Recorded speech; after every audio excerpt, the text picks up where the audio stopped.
अब चलो बेटा। मैंने कहा चलो बेटा। नहीं चलना है मुझे। कब तक चलेगा ये? मेरे रास्ते में कितनी रुकावटें हैं और कितनी बार करूं? बार बार कोशिश करता हूं, हिम्मत जुटाता हूं, पर जब कुछ मिलना ही नहीं है तो कोशिश करूं ही क्यों मैं कभी कुछ नहीं बन सकता हूं। एक कदम भी बढ़ाता हूं तो मुंह के बल गिरता हूं। मेरे लिए वो टीवी सेंटर का जॉब भी बिल्कुल सही था। इस दुनिया में मेरी औकात ही क्या है? सुबह उठ के दांत घसो, दोपहर में दारू पियो और रात को पड़ जाओ। अरे छोड़ दीजिए। छोड़ दूं मतलब? छोड़ दो मतलब आप नहीं समझेंगे। मैं नहीं समझता या तुम?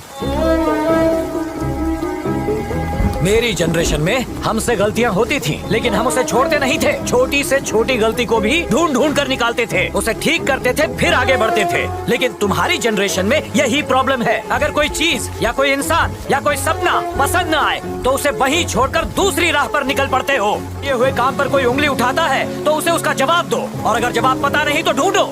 अगर अपनी गलतियां सुधार लोगे तो दुनिया की कोई ताकत तुम्हें नहीं रोक सकती। सालों से भगवान की पालकी का बोझ अपने कंधे पर उठाता रहा, लेकिन तुम्हारी जिम्मेदारी का बोझ मुझ पर से अब तक नहीं उतरा। तुम्हारा बोझ नहीं उठा पा रहा, जबकि भगवान का बोझ भी हंसते हंसते उठा लिया मैंने। बेटा अब भी टीवी सेंटर में ही काम करेगा। इंसान की प्यास कितनी ही बड़ी क्यों न हो, वो उसे अपने आंसुओं से नहीं बुझा सकता। तुझे तो बातें टालने की आदत है ना, मेरी बातों को भी ऐसे ही टाल देना। अब चल।